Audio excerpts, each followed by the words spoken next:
नमस्कार, आप देख रहे हैं डेली 24 भारत। मैं हूं आपके साथ स्तुति झा। बुलेटिन की शुरुआत करते हैं। पीएम नरेंद्र मोदी 4 अप्रैल को उत्तराखंड पहुंच सकते हैं। इस दौरान PM Modi Delhi Dehradun greenfield highway का उद्घाटन कर सकते हैं। सूत्रों के अनुसार पीएम ने इस कार्यक्रम के लिए समय मांगा गया है। हालांकि पीएम की ओर से अभी अंतिम मंजूरी नहीं मिली है। अगस्त 2014 के बाद 30वीं बार पीएम मोदी उत्तराखंड आ चुके हैं।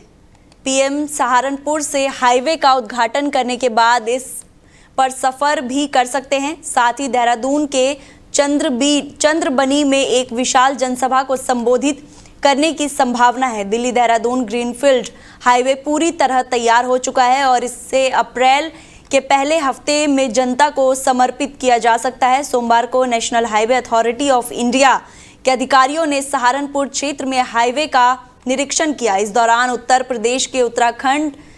प्रदेश और उत्तराखंड के अधिकारियों ने तैयारियों की समीक्षा की है। सूत्रों के मुताबिक प्रधानमंत्री के प्रस्तावित दौरे को लेकर जल्द ही उच्च स्तरीय बैठक होगी, जिसमें उद्घाटन से जुड़ी व्यवस्थाओं को अंतिम रूप दिया जाएगा। हालांकि उत्तराखंड बीजेपी की ओर से अभी आधिकारिक पुष्टि नहीं की गई है, लेकिन पार्टी नेताओं का कहना है कि जैसे ही तिथि तय होगा, कार्यक्रम की तैयारियां शुरू कर दी जाएगी।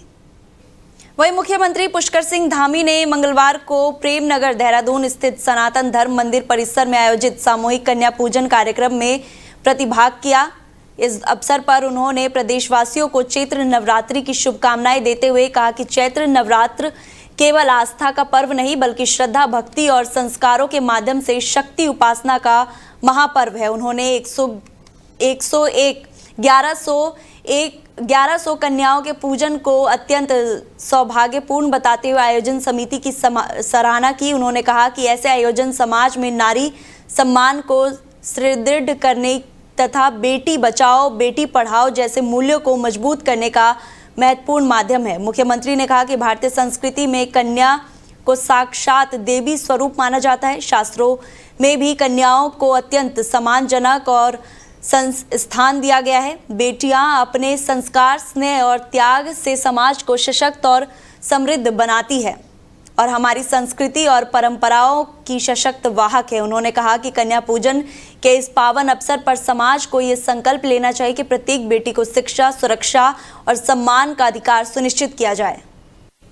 वहीं कैबिनेट विस्तार के बाद बुधवार को मुख्यमंत्री पुष्कर सिंह धामी की अध्यक्षता में महामंत्रिमंडल की पहली बैठक शुरू हो गई है। सबसे पहले नए मंत्रियों का स्वागत किया गया। इसके बाद मुख्यमंत्री ने वर्तमान सरकार के 4 वर्ष पूर्ण होने के अवसर पर प्रधानमंत्री नरेंद्र मोदी से मिले शुभकामना संदेश संबंध में मंत्रिमंडल को अवगत कराया। मुख्य सचिव ने प्रधानमंत्री के संदेश को पढ़ा। देहरादून स्थित सचिवालय में आज मुख्यमंत्री पुष्कर सिंह धामी की अध्यक्षता में कैबिनेट बैठक शुरू हुई। बैठक की शुरुआत में मुख्यमंत्री ने मंत्रिमंडल में शामिल नए मंत्रियों का स्वागत करते हुए उन्हें शुभकामनाएं दी और राज्य के विकास कार्यों में सक्रिय योगदान देने का आह्वान किया। बैठक में चर्चा के बाद कैबिनेट में कई महत्वपूर्ण निर्णय लिए जाएंगे। सचिवालय में शुरू हुई बैठक में शिक्षा, स्वास्थ्य, शहरी विकास, उद्योग और कर्मचारियों से संबंधित प्रस्ताव पर चर्चा की जाएगी।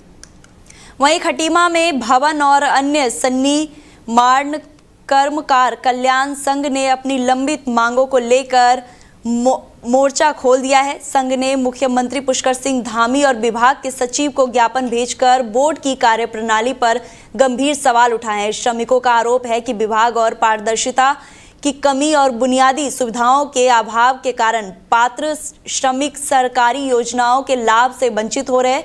संघ की ओर से भेजे गए ज्ञापन में 14 सूत्रीय मांगों का उल्लेख किया गया है। मुख्य समस्या श्रमिक कार्डों के नवीनीकरण और लाभ आवेदन के सत्यापन को लेकर है। श्रमिकों का कहना है कि ना तो उनके आवेदन समय पर स्थापित हो रहे हैं और ना ही नवीनीकरण की प्रक्रिया सुचारू रूप से चल रही है। संघ ने मांग की है कि आवेदन के पास करने की एक निश्चित समय सीमा तय की जाएगी और इसका उल्लेख रसीद पर भी अनिवार्य रूप से किया जाएगा। ज्ञापन में खटीमा के कंजाबाग स्थित WFC सेंटर की बहाली का मुद्दा प्रमुखता से उठाया गया। दिए आई तो मेरी फाइल तो पास हो गई, लेकिन अभी तक एंट्री नहीं हुई है। मुझसे कहा गया कि इसमें अभी साइबर नहीं चल रहा है, कभी कुछ कह रहे कभी कुछ कह रहे, इतने दिनों में आओ, चक्कर पे चक्कर लगवा रहे हैं, लेकिन भीड़ हो जा रही, करी नहीं होगा मैडम, नहीं होगा। दोपहर में 2 बजे के बाद कहते थे साइबर चल गया, जब हम घर चले जाते तो साइबर चल जाता, उससे पहले साइबर नहीं चलता है। ऐसी हमारे 6 महीने हो चुके, अभी तक कोई एंट्री नहीं हुई है हमारी। जी मैं नानुमता क्षेत्र में रहती हूँ, ग्राम खेमपुर। श्रमिकों के द्वारा यहाँ तहसील प्रांगण में उपस्थित होकर एक ज्ञापन दिया है अपनी 14 सूत्रीय मांगों के सापेक्ष, जो माननीय मुख्यमंत्री जी और सचिव महोदय को संबोधित है। हमारे द्वारा उसको माननीय मुख्यमंत्री जी और सचिव महोदय को ससमय उचित माध्यम से प्रेषित कर दिया जाएगा। हमारी 14 सूत्री मांगों में ज्ञापन दे रखा है, जिनका लाभ का आवेदन लगाना पड़ता है, उनके नवीनीकरण ही नहीं कर पा रहे हैं, तो कैसे लाभ का आवेदन लगाया जाएगा। जो परिस्थिति में जो है कि 6,000 रुपये मिलता है, इनको जो है कि उनके सत्यापन ही नहीं हो रहे हैं, तो कैसे जो है कि परिस्थिति में कैसे 6,000 रुपये मिलेंगे। ये जो है कि सरासर जो है कि ये श्रम विभाग की लापरवाही चल रही है, इनकी मनमानी चल रही है WFC वालों की। और जो उत्तराखंड भवन संनिर्माण कर्मकार कल्याण बोर्ड है, उस बोर्ड की तो बिल्कुल मनमानी चल रही है सर। उस बोर्ड की ऐसी मनमानी चल रही है कि जितने WFC कार्य में काम करने वाले बंदे हैं, जो इनकी बिल्कुल मोनोपॉलिसी चल रही है। कैसे इन्होंने कितने करने हैं, इनके फिक्स बंधे हुए हैं, इतने ही करने हैं करके। ये तो इससे पहले मतलब 70, 80 एक दिन में 2 लोग करते थे। आज के डेट में एक दिन में जो है कि मात्र 10 ही लोग हो रहे हैं, वो भी वहाँ जो फाइल वहाँ रख रहे हैं, वो फाइल लोगों की खो जा रही है। श्रमिक कहाँ से दोबारा फाइल बनाएगा। वो ये लोग कहते हैं कि 10 दिन बाद यहाँ फाइल खो जाती है। विभाग में ये होना चाहिए कि कम से कम 15 साल का रिकॉर्ड होना चाहिए विभाग में। वो विभाग में इनके यहाँ रिकॉर्ड ही नहीं है, ये तो खो जा रहे हैं। पता नहीं फाइल कहाँ फेंक जा रहे हैं, क्या सेटिंग है इनकी, हम नहीं जानते हैं। इन्होंने एक ग्रुप बना रखा है, उस ग्रुप में जो है कि मात्र 10 लोग होंगे आज के। ये तो बिल्कुल गलत है। वहीं मुख्यमंत्री आवास परिसर में शहद निकासन का कार्य किया गया, जिसमें पहले चरण में लगभग 60 किलोग्राम शुद्ध शहद प्राप्त हुआ। ये पहल राज्य में मधुमक्खी पालन को बढ़ावा देने और इलाके में व्यावसायिक और पर्यावरण महत्व को रेखांकित करने की दिशा में महत्वपूर्ण कदम मानी जा रही है। इस अवसर पर मुख्यमंत्री पुष्कर सिंह धामी ने उद्यान विभाग के अधिकारियों को निर्देश दिए कि मुख्यमंत्री आवास परिसर के साथ साथ आसपास के क्षेत्रों में 3 बी गार्डन विकसित किए जाएं। मुख्यमंत्री ने कहा कि उत्तराखंड में मधुमक्खी पालन की अपार संभावनाएं मौजूद है। राज्य की भौगोलिक और जलवायु परिस्थितियां शहद उत्पादन के लिए बेहद अनुकूल है और यहाँ विभिन्न प्रकार के फूलों की उपलब्धता उच्च गुणवत्ता वाले जैविक शहद के उत्पादन में सहायक होती है। उन्होंने अधिकारियों से कहा कि पर्वतीय क्षेत्रों में रहने वाले लोगों को मधुमक्खी पालन के लिए प्रोत्साहित किया जाए, ताकि वो औषधीय गुणों से भरपूर शहद का उत्पादन कर अपनी आजीविका को सशक्त बना सके। मुख्यमंत्री ने यह भी कहा कि मधुमक्खी पालन ग्रामीण अर्थव्यवस्थाओं को मजबूत करने के साथ साथ रोजगार के नए अवसर पैदा कर सकता है। इसके लिए प्रशिक्षण, तकनीकी सहायता और विपणन सुविधाओं और बेहतर बनाने की आवश्यकता है। वहीं उधम सिंह नगर के खटीमा स्थित सुरई रेंज में तराई पूर्वी वन विभाग द्वारा एक विशेष संवाद कार्यशाला का आयोजन किया गया। इस कार्यशाला का मुख्य उद्देश्य उगामी वनागिन कला और बढ़ते मानव वाणिज्य संघर्ष की घटनाओं के प्रति मीडिया कर्मियों को जागरूकता करना और प्रशिक्षण देना रहे। SDO संचिता वर्मा के नेतृत्व में आयोजित इस प्रशिक्षण कार्यक्रम में वन विभाग और मीडिया के बीच बेहतर समन्वय पर जोर दिया गया। कार्यशाला में विशेषज्ञों ने बताया कि जंगल में आग और वाणिज्यों के आबादी क्षेत्र में आने की सूचनाओं को किस तरह संवेदनशीलता के साथ प्रसारित किया जाए, ताकि जनता में डर ना फैले और राहत कार्य तेजी से हो सके। प्रशिक्षण के दौरान बायोलॉजिस्टिक प्रशांत कुमार और प्रोजेक्ट एसोसिएट भास्कर जोशी ने तकनीकी सत्र लिए। मानव वन्य जीव संघर्ष वर्तमान समय में एक ज्वलंत समस्या भी बना हुआ है वर्तमान में हमारे क्षेत्र में, और इसी के निराकरण के लिए और स्थानीय जनता को जागरूक करने के लिए उसमें मीडिया की प्रमुख भूमिका को देखते हुए तराई पूर्वी वन प्रभाग के द्वारा सुरई रेंज में आज 1 दिवसीय वर्कशॉप का आयोजन किया गया। संवाद नाम से हमने इसको यहाँ पर आयोजित किया। और इसमें हमारा जो मुख्य उद्देश्य था, जो हमारा ये वनाग्नि काल है और इसके साथ साथ जो मानव वन्य जीव संघर्ष से संबंधित जो घटनाएं हैं, उनके निराकरण में हमारी जो स्थानीय मीडिया की बहुत अधिक महत्वपूर्ण जो भूमिका है, उसको हम किस प्रकार से हम यूज़ कर पाएँ, उसका किस प्रकार से हम स्थानीय मीडिया का सहयोग ले पाएँ, जिससे ससमय हम त्वरित प्रतिक्रिया करके इस प्रकार की जो गलत चीज़ें हो जाती हैं उनसे हम बच सकें। और स्थानीय मीडिया का सहयोग लेते हुए किस प्रकार से हम जो हमारे स्थानीय जनता है उसे जागरूक कर सकें, सही नियमों के बारे में, सही तथ्यों के बारे में जानकारी उपलब्ध करा सकें, जिससे किसी भी प्रकार की हानि हमारे स्थानीय जनता को ना हो पाए। और जो हमारी स्थानीय जनता है उनके और विभाग के बीच में जो मीडिया है वो एक पुल का काम करता है। तो इसी पुल को हम किस प्रकार से सुदृढ़ करें, कितने अच्छे तरीके से हम उनका सहयोग लें अपने मीडिया बंधुओं का, इसी चीज़ को देखते हुए हमने यहाँ पर आज वर्कशॉप का आयोजन किया था। और मैं निश्चित रूप से कह सकती हूँ कि ये सफल होगी और हमें अपने स्थानीय मीडिया के माध्यम से हमारी जनता का सहयोग भी प्राप्त होगा। वहीं उधम सिंह नगर विकास खंड खटीमा के ब्लॉक सभागार में जन जन की सरकार 4 साल बेमिसाल कार्यक्रम का भव्य आयोजन किया गया। कार्यक्रम में मुख्य अतिथि के रूप में पहुंचे जिला पंचायत अध्यक्ष अजय मौर्य ने मंच से जनता को संबोधित करते हुए राज्य सरकार की पिछले 4 वर्ष की उपलब्धियों और जनहितकारी योजनाओं की विस्तार से जानकारी दी। इस अवसर पर एक विशाल बहुउद्देशीय शिविर का भी आयोजन किया गया, जिसमें विभिन्न सरकारी विभागों ने स्टॉल लगाकर ग्रामीणों की समस्याओं का निस्तारण किया। मुख्य रूप से कृषि विभाग, समाज कल्याण विभाग, बाल विकास और उद्यान विभाग द्वारा स्टॉल के माध्यम से लोगों को सरकारी योजनाओं का सीधा लाभ दिया गया। और कार्यक्रम के दौरान अटल क्यों अद्भुत योजना, अभ्युदय योजना के अंतर्गत बुजुर्गों के स्वास्थ्य पर विशेष ध्यान दिया गया। शिविर में 22 लाभार्थियों के कानों का परीक्षण भी किया गया और उन्हें आवश्यक चिकित्सा सहायता प्रदान की गई। प्रशासनिक स्तर पर एसडीएम खटीमा, खंड विकास अधिकारी सहित कार्यालय में समस्त कर्मचारी और बड़ी संख्या में स्वयं सहायता समूह की महिलाएं मौजूद रहीं। आज हमारी सरकार 4 वर्ष पूर्ण हो गए हैं। इसके उपलक्ष्य में आज हमारे जिलाधिकारी महोदय की अध्यक्षता में आज ब्लॉक में कार्यक्रम हुआ है। और हमारे इस 4 साल के मिसाल हमारे उत्तराखंड के यशस्वी मुख्यमंत्री जी द्वारा लगातार जो धुआंधार काम हुए हैं, पूरे प्रदेश में, और सड़कों का पूरा जाल बिछा है। स्वास्थ्य संबंधित जो है यहाँ का स्वास्थ्य संबंधित जो चीज़ें व्यवस्थित हुई हैं। और यहाँ पर हमारे खटीमा में अभी एक हाईटेक रोडवेज का शुभारम्भ हुआ है। और हमारे केंद्रीय विद्यालय, हमारे यहाँ चक्रपुर मिनी स्टेडियम, खटीमा से मेलाघाट के लिए हॉट मिक्स रोड का निर्माण कार्य हुआ है। और हमारे बहुत रोड का बहुत ही जर्जर स्थिति में था, हमारे मुख्यमंत्री जी ने उसको संज्ञान में लिया। और खटीमा से मजुरा मार्ग का भी निर्माण कार्य लगभग पूर्ण हो चुका है। और हमारे यहाँ एक गौशाला 8 एकड़ में भव्य गौशाला बनकर निर्माणाधीन है, जो बहुत ही जल्द पूर्ण हो जाएगी। और माननीय मुख्यमंत्री के जी कार्यक्रमों द्वारा उसका जो है शुभारम्भ किया जाएगा। और लगातार हमारे इस पूरे प्रदेश में मुख्यमंत्री जी द्वारा विकास की योजनाएं लगातार चल रही हैं, सेंट्रल की योजनाएं यहाँ आ रही हैं।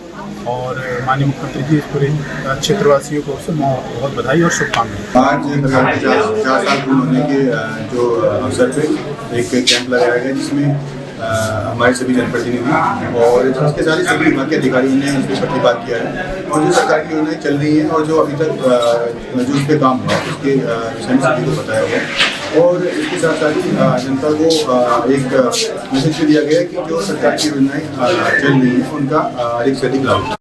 प्रदेश में 19 अप्रैल से प्रारंभ होने वाली चारधाम यात्रा के लिए सरकार ने तैयारियां तेज कर दी है। मुख्यमंत्री पुष्कर सिंह धामी ने कहा है कि सामान्य स्थिति में चारधाम यात्रा के लिए श्रद्धालुओं की संख्या पर कोई पाबंदी नहीं होगी। देश विदेश से जो भी यात्री आएंगे वो धामों में सुरक्षित और सुखद दर्शन कर सकेंगे।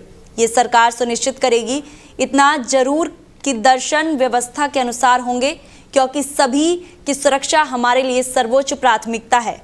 समन्वय प्रयासों से चारधाम यात्रा को और अधिक सुव्यवस्थित, सुरक्षित और श्रद्धालु अनुकूल बनाया जाएगा। मुख्यमंत्री धामी ने एक वक्तव्य में उच्च बातें कही। उन्होंने कहा कि चारधाम यात्रा प्रदेशवासियों के लिए अत्यंत महत्वपूर्ण अवसर है। इस दौरान राज्य के लोग देश विदेश से आने वाले तीर्थयात्रियों, श्रद्धालुओं और आत्मीय स्वागत करने के साथ ही उनके लिए व्यवस्थाएं करते हैं। उन्होंने कहा कि चारधाम यात्रा के लिए सभी आवश्यक तैयारियां युद्ध स्तर पर चल रही है। ये तैयारियां पिछले वर्ष की यात्रा संपन्न होते ही शुरू कर दी गई थी। उन्होंने कहा कि यात्रा को सुचारू, सुरक्षित और व्यवस्थित बनाने के लिए सड़कों को सुदृढ़, बेहतर अवस्थापना, सुविधाओं के विकास, दर्शन व्यवस्था, सुरक्षा प्रबंधन और परिवहन व्यवस्था पर विशेष ध्यान दिया जा रहा है। वहीं हल्द्वानी में युवा कांग्रेस कार्यकर्ताओं ने रसोई गैस की किल्लत को लेकर अनोखा प्रदर्शन किया है। सरकार को रसोई गैस की किल्लत के लिए जिम्मेदार ठहराते हुए जमकर नारेबाजी की। घरेलू रसोई गैस की बढ़ाई गई कीमत और कालाबाजारी के विरोध में युवा कांग्रेस कार्यकर्ताओं ने प्रदेश उपाध्यक्ष हेमंत साहू के नेतृत्व में हल्द्वानी के बीच पार्क में अनोखे अंदाज में जोरदार विरोध प्रदर्शन किया। कार्यकर्ताओं ने गैस सिलेंडर पर माला चढ़ाकर श्रद्धांजलि दी। साथ ही लकड़ी वाले चूहे पर भोजन बनाकर केंद्र और राज्य सरकार के खिलाफ जमकर हमला बोला। युवा नेता हेमंत साहू ने कहा कि घरेलू गैस सिलेंडर की कीमतों में लगातार वृद्धि से रसोई गैस का बजट बिगड़ गया है और इसका सबसे ज्यादा असर गृहिणियों पर पड़ रहा है, जिन्हें घर का खर्च संभालना मुश्किल हो रहा है। उन्होंने सरकार और प्रशासन के गैस की किल्लत ना होने के दावों पर कटाक्ष करते हुए आरोप लगाया कि घंटों लाइन में लगने पर भी उपभोक्ताओं को गैस नहीं मिल पा रही है। वहीं ब्लैक में आसानी से 2500 रुपए तक की गैस सिलेंडर मिल रहा है। जनता की पहुंच से रसोई गैस पूरी तरह से बाहर हो गई है। वक्त आ गया है लकड़ी के चूल्हे में खाना बनाने का। मोदी जी ने अच्छे दिनों के सपने दिखाए थे, देश के बुरे दिन आ गए हैं। जनता परेशान है, लोग 2,500 रुपए तक का सिलेंडर खरीदने के लिए मजबूर हो रहे हैं। मोदी जी ने जो अच्छी अच्छी बातें की थी देश के साथ, निश्चित तौर पर देशवासियों के साथ लगातार एक के बाद एक अत्याचार, महंगाई का, बेरोजगारी का, भ्रष्टाचार का, अब रसोई गैस का अत्याचार। रसोई गैस लोगों की नहीं मिल पा रही है। जनता कहाँ जाए, जनता परेशान है। 2,500 रुपए का सिलेंडर जनता खरीद रही है और मोदी जी और भारतीय जनता पार्टी की सरकार कह रही है गैस की कोई किल्लत नहीं है। अच्छी अच्छी बातें हो रही है। जनता मूलभूत समस्याओं से जूझ रही है। सरकार का जनहित से कोई ध्यान सरोकार नहीं है। यहाँ के प्रशासन भी कालाबाजारी को रोकने में नाकाम साबित हुआ है। 25 दिन के बाद गैस बुक हो रही है। किसी का बड़ा परिवार है, किसी का छोटा परिवार है, तो ऐसे में लोग कहाँ जाएंगे। आज हमने सिलेंडर को श्रद्धांजलि देकर लकड़ी के चूल्हे में खाना बनाकर इस महंगाई का, इस अत्याचार का हमने विरोध किया है। जनता की पहुंच से रसोई गैस पूरी तरह से बाहर। वहीं उत्तराखंड से बड़ी खबर आ रही है। उत्तराखंड में एक बार फिर मौसम का मिजाज बदला है। उत्तराखंड में पहाड़ में बर्फबारी देखने को मिल रही है। उत्तराखंड के मौसम में फिर से बदलाव देखने को मिल रहा है। पहाड़ में बर्फबारी, मैदानी क्षेत्रों में बारिश देखने को मिल रही है। मौसम विभाग ने अलर्ट जारी कर दिया है। तेज हवाओं के साथ बारिश का अनुमान जारी की गई है। मौसम विभाग ने एक बार फिर से अलर्ट जारी किया है। तेज हवाओं और बारिश की संभावना जताई जा रही है। उत्तराखंड का मौसम एक बार फिर से बदल गया है।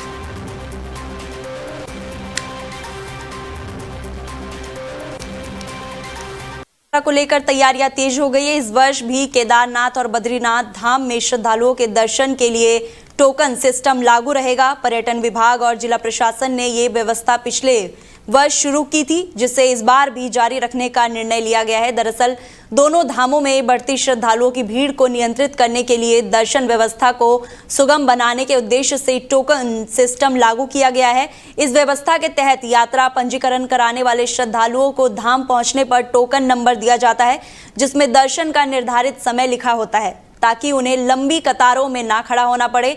हालांकि पिछले वर्ष टोकन मिलने के बाद भी कई श्रद्धालुओं को दर्शन के लिए लाइन में लगातार इंतजार करना पड़ा था, जिसके कारण व्यवस्था की आलोचना भी हुई थी। चारधाम तीर्थ पुरोहित महापंचायत ने इसे अव्यवहारिक बताते हुए सरकार से टोकन सिस्टम खत्म करने की मांग भी की थी। महापंचायत के महासचिव डॉक्टर ब्रजेश सती का कहना है कि इस सिस्टम की वजह से श्रद्धालुओं को कई तरह की परेशानियों का सामना करना पड़ता है। फिलहाल बुलेटिन में इतना ही। आप देखते रहिए डेली 24 भारत। नमस्कार।